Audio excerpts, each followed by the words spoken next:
Hi, I'm Jeri Bingham, the host of Hush Loudly, where we talk about all things introverted. Welcome to the incredible world of introversion. Today, I'm excited to introduce a guest who is a friend of mine that I met through the American Marketing Association, where we serve on a committee together, and I had heard so much about her. People kept asking me, do you know her? And I was like, no, I don't know her. And when I met her, we had such a wonderful connection, and I'm excited to have her here today. She is a marketing guru. She knows it all, has done it all. And I believe we need her. We introverts need a little help. Some of us are great at self-promoting, which is great for your entrepreneurship, for your job, and some of us not so much. And I am one of those. Not so much I'm great at self-promoting myself. I'm great at promoting others. So that's why I have Shanita here to help us and to have a discussion about marketing for introverts. Please welcome Shanita Akintonde. Thank you, Jeri. So I am excited to be here with you on your show. And let me commend you, first of all, for talking about a topic that I think is not often brought to the limelight. I think it's because people get confused or have misconceptions about what introversion really is. So what I hope to do today is help unpeel or unveil a little bit more of what that looks like, and also to tie it into marketing specifically. So let's go. Thank you. And also what you're discussing for those who are watching can be used whether you're an introvert or an extrovert. Mm-hmm. So this is marketing, and we all need a little marketing for our businesses and for ourselves and for our personal brands. So first, I would love for you to talk a little bit more about yourself. I know your history, but tell us a little bit about your background. Sure. So I started doing what's called marketing before I knew what the technical term was. It's back when I used to spell my Bologna's first name, which was an old Oscar Mayer ad that came on TV when I was a little girl. Yeah. And then growing up, I played double dutch.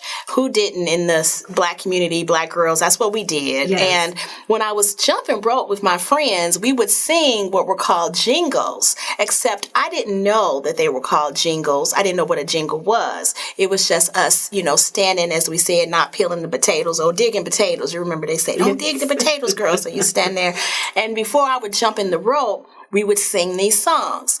And a lot of them were for McDonald's and for other brands. And as I got older, I found out that there were people behind the scenes that were creating those messages and that were making those people magically appear in the television. And so my background has been marketing, advertising, and public relations. So I call it an integrated approach, or MAP. So what I'll be talking about with you today is how introverts can tie into all three of those tenets to get their brand and themselves out in the world. So how would you define, I think most people know what marketing, advertising, PR, but could you define it, just a blanket statement? Sure. So just to rewind for a second, you asked me to say something about myself. So I'm an educator. I've taught marketing, advertising, and public relations for almost 25 years. I am a marketing consultant currently. I write about the topic. I host a podcast called Marketing Insights, which is number one, I might add, from McGraw-Hill. Okay. Hey. So a lot of that I infuse in conversations. But to give you a short sentence as to what marketing, advertising, and public relations are, to me, they are the roadmap, i.e. MAP, marketing, advertising, public relations, that people, organizations, others can use to promote themselves, to get the word out in a way that they hopefully manage and control as much as they can to the general public. Specifically. Thank you for that. It's funny how when we met and we connected on LinkedIn, and I looked at your profile and I was like, what? In that the way you promoted yourself and the way that you promoted everything. And we even had something in common that it never crossed my mind to put on my LinkedIn profile. And it was, we are both in the same sorority, Ski-Wee. Ski-Wee. And you had been nominated to submit for a chapter award, and I had been nominated for the same one.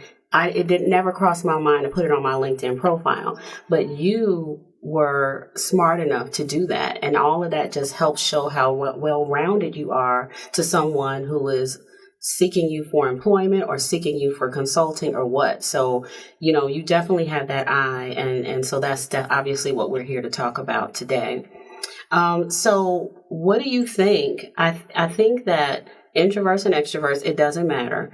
But what is kind of like a go-to? What are some things that you can suggest that we could start with when trying to promote ourselves?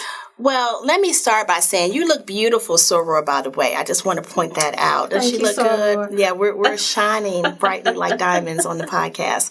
But let me reiterate what you just said. So whether you're an introvert or an extrovert or somewhere in the middle, what I'm going to be sharing with everyone listening are the tools and tenets that are key to promoting yourselves. And one of them is that modesty is not the place here. We don't have time for modesty.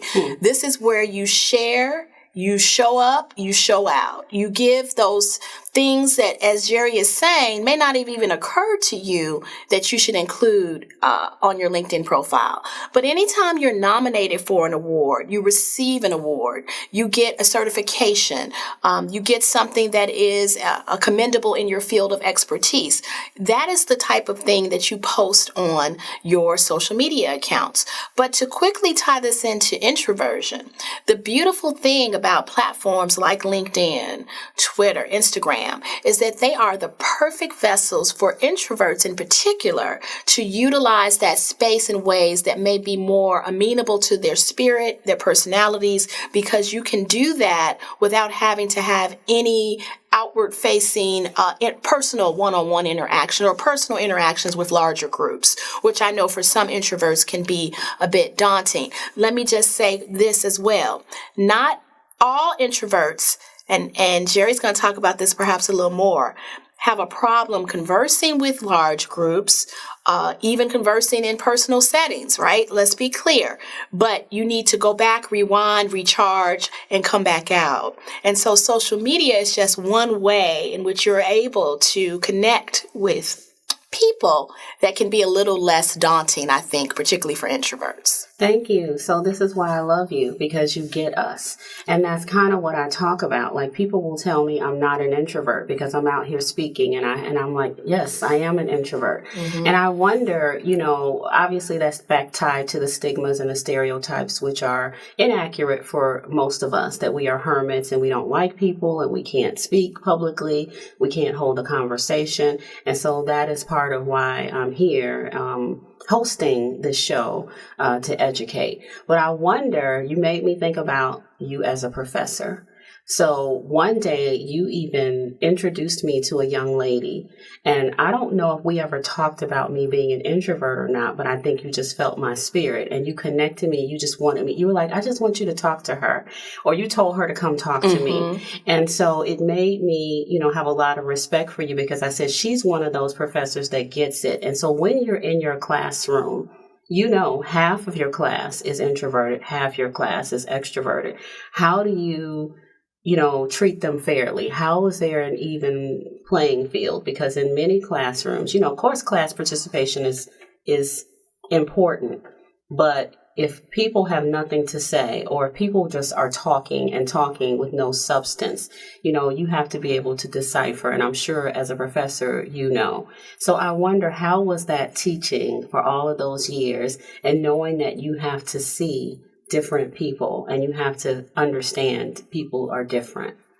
Yeah, that's a great question, because for me, one of my main happy places in the classroom was to do exactly what you're saying, which is to see each and every one of my students. And I made it my personal goal to do that because I think sometimes introverts get punished, quote unquote, and especially in classroom dynamics, right? We often as professors would gravitate toward the students who may be the ones to quickly raise their hand or to be the loudest in the setting. But I was different. I approached the students holistically, but I particularly zoned in on the introverts because, as they say, still waters run deep. And what I often found, to my great delight, was when I would call on those students or give them a platform, oh my goodness, it would come out verbally, it would come out in their writing, it would come out in various ways. So I just encourage those listening to use those tools with their professors if you're college students to write or communicate in other ways and not feel as though you can only be seen or heard if you're speaking aloud in class. But really the onus is on the professors to really see that. Yeah, thank you for that. And I didn't ask you, are you an introvert? That's a great question. I was telling some people the other day that I think I am, and they laughed at me and said, why would you say that? Because as you can see, I'm all sparkly and I speak, right? And I do my podcast I mentioned, but I definitely, while I get charges from being in large groups and large settings, I need to recharge. And I notice that the older I get, and I really need it. It's not an option. Like I have to go, like I have to refill my gas tank, so to speak. Yes. So if that is a definition of being an introvert, then I definitely have introvert tendencies. Let me say that. And like the experts say, we're a little of both. But I heard one person talk about it, and I love the way they described it. They said that introverts wake up with 5 coins. Extroverts wake up with 0. Introverts, after every big social interaction, loses a coin. So by the end of the day, you're bankrupt, you're exhausted, you're emotionally drained. And so you need to recharge in solitude or however you like to recharge. Extroverts, on the other hand, gain a coin with every big social interaction. So at the end of the day, they have 5 and they're rich, but they want more and more. They don't need to recharge in the way that we do. Right. And so it's so fascinating. It's so complex. But I want to get back to some tips. So, sure.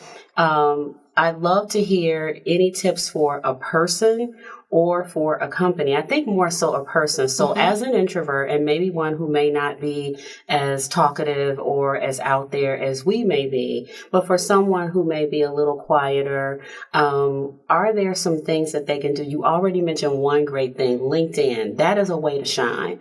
Absolutely. Just subtly put it on in there, but you got to put it in there. Sure. So what are some other ways that we could shine, that introverts might be able to shine? Well, you all are in the right place because what I always try to do whenever I'm invited to be a guest on a show like this one or others is make sure people walk away from any interaction with me with some tangible things that they can do immediately. So here we go. I have 3. Okay. The first one is look at yourself realistically. I call it assessing your attributes. As marketers, we know that we have to look at what our features should say if it were a product. But since we're talking about people, make a list. Maybe list 10 things that you are good at and that you're proud of. This is no judgment zone. This is just whatever it is. It can be literal things like writing, creating graphics, etc. Or it can be intangible or hobbies. Like maybe you like to create fashion outfits or sew. Okay, so once you have that list, turn that into what I call benefits. Meaning, if you are someone who's good at graphics, what would be the benefit of that? Well, the benefit may be that you are able to visually manifest things. If you're someone who's a good writer, then you are able to communicate thoughts in the written word. Once you have those lists, it's important to then take a step back, since we're talking about social media and things, and look at the ways in which you're able to promote that either via your social media platforms or by telling other people. The second, you don't have to do all this yourself. Brands know that word of mouth, people talking about their brands is important. It works. So when you're an introvert, think about how you can get a team of supporters around you that are going to be your advocates when you're not in the room, that know you and can speak up for you and can share positive things about you even when you aren't present. And you can cultivate those relationships one-on-one so that when needed, those people will step up. So don't underestimate the power of that. Thirdly, this may be surprising, but sometimes we have to do what I call a persona or an alter ego. What I mean is, if you yourself are the type of like Beyonce and Sasha Fierce, girl, she's an introvert, and she has created, for those who don't know, Sasha Fierce. And she said that if she met Sasha Fierce, she may not even like her because that's not her at all. But we know Sasha Fierce. She gets on the stage, she takes over. It's a way of removing yourself from the personal aspect and almost kind of standing outside of yourself, but it works. So I encourage people, even if it's from a branding perspective, create an alter ego that is able to be you, but promote you, if that makes sense, a la a Sasha Fierce. And to do it effectively, last point, as Beyonce does, now you got to get into character. Think about their voice, their clothing, their hair, get into it, role play. And that's a lot of fun. And I think those 3 things can help you really market yourself in a different way. I love that. I had not really thought about it in that way, but yes, when you said that, she's the first person that came to my mind. The second person is RuPaul. People were shocked to hear RuPaul on his masterclass. His opening line is, "I'm an introvert." And it's that same thing. When he is performing, that's his passion, that's his love, that's his job. But after that, he's low key. He's a homebody. And so it's very interesting that it is an alter ego. And so let's start thinking of it in that way. And I'll even say that for me, like I'm turning it on for this. Because this is important. But when I leave here, I might need a nap or something, because this is a lot for me. And then the second thing that you mentioned, I wanted to touch on, I do that without even thought. I have sort of cheerleaders. So I may be, like even this show, I will share with my friends, my confidants, and I'm surrounded by extroverts, which is interesting. I do have 2 introvert friends, but most of the other friends are extroverts. So I share with them, and what do? They share with the world. So they believe in me, they support me, and so they are helping promote. And so they are my biggest cheerleaders. And that is one of the pieces of advice that you gave. Yes. So how do you think we find our alter ego? I mean, I love how you said, let's look at your attributes, look at your strengths, what's cool about you, what's unique about you, and then you turn it into benefits. But I think that's kind of, how would we start that? Yeah, that's a great question as well, because, sometimes we give advice and it comes across very like, just snap your fingers and this is what happens. It takes intentional practice. I mean, you have to literally stand in front of a mirror. You have to be willing to be vulnerable in a space when you're by yourself and really look at yourself. I'm a big believer that it will come to you if you are in the right mindset. Read, listen to my podcast, Marketing Insights, tune into this show with you. Look at people like a Beyonce. Elon Musk is, I read, an introvert. Warren Buffett is an introvert. Mark Zuckerberg is an introvert. Really study people and look at how they navigate. RuPaul, I didn't know. Sasha Fierce. Steal shamelessly. Take ideas and pieces from different people and infuse it into your persona. But at the end of the day, it has to be authentic to you. Yes. So don't think that when I'm using these examples, I'm suggesting that you go out and recreate Sasha Fierce, because that won't work for you. Right. And yours doesn't have to be loud and extreme, by the way. It's just intended to be an objective way of stepping outside of yourself and seeing yourself in a different way. The last tip I'll give is, if you were a kid like I was growing up, I did a lot of role playing because I was the only child for 14 years almost before my sister was born. So I would play with my stuffed animals, my dolls, all my toys, and I would take on the voices of all the people in the playroom, right? And so if you have that kind of imagination, I encourage you to tap into that now as an adult and literally use voices. Now tell your roommates, your husband, your girlfriend, whoever, what you doing now. Say, Shanita Akintonde said do this, and they come in the room, what you doing? But have fun with it. And I think, and test it out. It doesn't mean it has to be perfect. The feedback you get as you're testing it will also let you know how to hone it, how to tweak it, and things like that. But I think it's a lot of fun, and I think it will allow people a chance to let go of feeling tense and afraid. It gives you a sense of freedom and a sense of abandonment. And when you're willing to let that go, I think you'll be surprised at what can manifest. Thank you for that. Some of the strengths that I often talk about introverts, what we have, we're the best listeners. And we're extremely observant. And so we are looking at social cues and body language where you are usually very analytical. We're usually creative. Mm-hmm. We're usually the thinkers. So we're thinking, and that's one thing that I always talk about. Introverts think, then do. Mm-hmm. Extroverts think while doing. They can think on the fly. And it doesn't mean that one is better than the other. It's just that we're different. So I love that what you're saying. Figure out what it is about you, or what is it that people come to you for? Mm-hmm. What is your mother or your father or your brothers and sisters, or what did they come to you to organize, or they come to you for ideas? Those are your strengths. Those are your attributes. So this is really wonderful. Yes. I want to talk a little bit about your podcast. Tell us about Marketing Insights. Oh, yes. So I actually have a couple of episodes that I think speak to this topic. Selling the Sizzle is my signature presentation. Okay. I deliver that. Yes, Sizzle Girl. Yeah. And Selling the Sizzle is all about personal branding, and it's applicable, again, to introverts, extroverts, and those in the middle. But here's the deal with the podcast. I do it monthly. I recently added video, so now that you can see me. Okay. But the topics are short and sweet monthly, but they are very encapsulated, very applicable tips that I give to seasoned marketers, to those who are just starting out at the beginning, whether they are doing it for themselves or their organization, how they can promote themselves. And let me also say, I think sometimes promoting ourselves gets a bad rap. People may think it's egomaniacal, or who does that person think they are? Or for some, it may appear to be a bit braggadocious. Yes, it's all of the above, but do it anyway. That's because right. It's not about, as Marianne Williamson says, dimming your light so that others feel comfortable around your shine. I'm totally butchering that, but you know what I mean. It's not about dimming your light. Yes. It's about shining bright, and then others see you shine. They know they can shine too. Yes. So the podcast is all about ways you can shine, and to do it in specific targeted ways to reach your audiences so that they remember you.